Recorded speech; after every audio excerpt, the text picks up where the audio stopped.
So just yesterday I made a video commenting on the recent episode of The League of Reason where VyckRo called in about irrationalism and atheism. This episode was plagued with disconnects over Skype and it made the conversation really hard to follow, and admittedly the conversation dragged on a little longer than it should have. So I made my own little commentary on the discussion, and then I proposed an argument to VyckRo. Let's use the teacup on Pluto. If you were to claim that there is a teacup on Pluto, and I said I don't think there's a teacup on Pluto, and you said you can't prove that there isn't a teacup on Pluto, would that be a reason for me to accept the claim that there's a teacup on Pluto?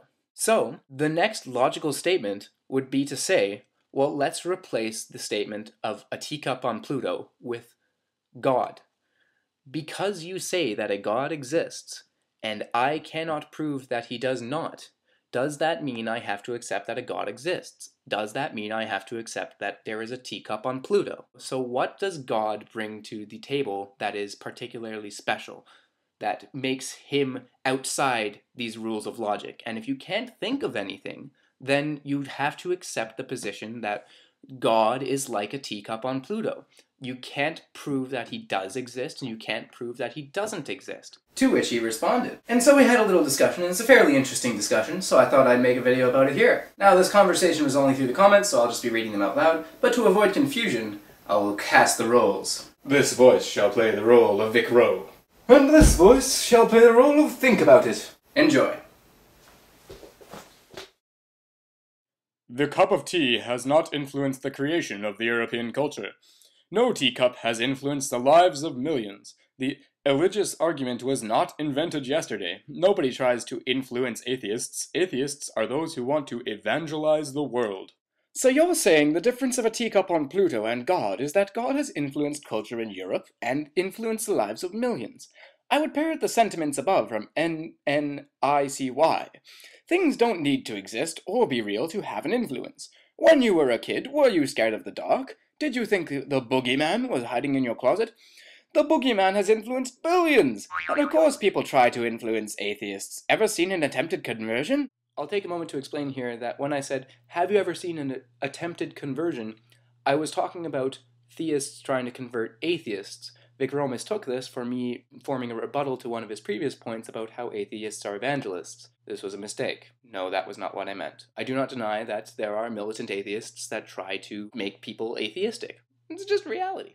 Certainly. See D.P.R. Jones's video, What Does Atheism Have to Offer? That video is so bad as a toothpaste advertisement. You know, since I started using atheism, I feel so good. That was me before atheism. Sad face. And that's me today. Happy face. Atheism can work for you too. Smile. Care to respond to my comments, or admit that God brings nothing more to the table than a teacup on Pluto? If you'll notice, I never said atheists don't evangelize. There are certainly militant atheists, and there are certainly plenty of people who think that atheism offers a freeing experience from the dogmas of religion. As there is no dogma for atheism, please don't strawman me and try to stay on topic regarding what I've actually said, not what you want me to say. Ah, I see what happened. I meant ever seen an attempted conversion in regards to theists trying to convert atheists. You said nobody tries to influence atheists, which is plain not true. No! I said I did not try to convert anyone. Me! I only advocate against atheism. Nobody tries to influence atheists. Atheists are those who want to evangelize the world. Care to get back on topic? Boogeyman, God, teacup. God doesn't seem to be any different than the teacup on Pluto or the boogeyman in your closet. These are just two things. The idea is you cannot compare two completely different things. Yes, but why are they different? First you said God influences millions, and that's why the claim a God exists is different than there is a teacup on Pluto. I pointed out another example, that the boogeyman exists and has influenced undoubtedly more people than any specific God.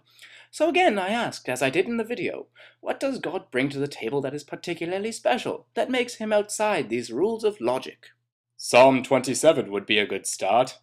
For the record, I did actually go read Psalm 27 before replying. And so it comes back to the Bible. The Bible is the world's best-known case of circular logic. This book says God is almighty, therefore God is almighty. And God wanted us to know he's almighty, so he wrote us this book. To remind you of your original claim, you said atheists cannot prove a God does not exist, and you use this as justification for belief in God. You've now abandoned this statement and reverted to the Bible to support your argument, because your claim doesn't work. You are inadvertently admitting you don't have a leg to stand on by using the Bible.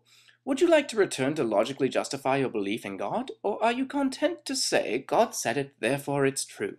There is no case of circular logic, because the Bible is not one book confessed by a single author. Therefore, we can take every book of the Bible separately into discussion. Strawman, your logic is very strange. Try to focus.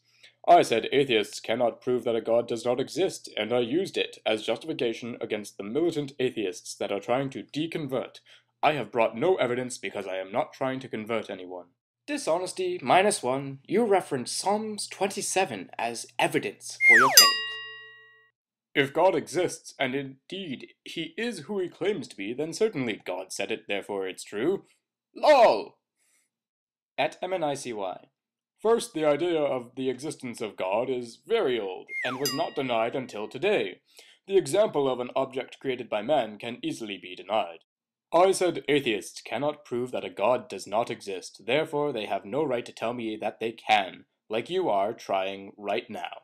No, I'm not. I'm saying there is no good reason to believe a God exists until one is presented with solid logic and reasoning for the existence of said God. And your responses tell me all I need to hear. If you don't mind, I'd like to make our conversation into a video. Also, Epicurus was repping atheism since 33 AD, so no, it wasn't only denied today. And again, look up the documentary hypothesis regarding why I don't accept the Bible as a source of evidence. And for the record, that's not the only reason I don't accept the Bible as a source of evidence, but I want you to try and debunk a single point rather than a vague argument.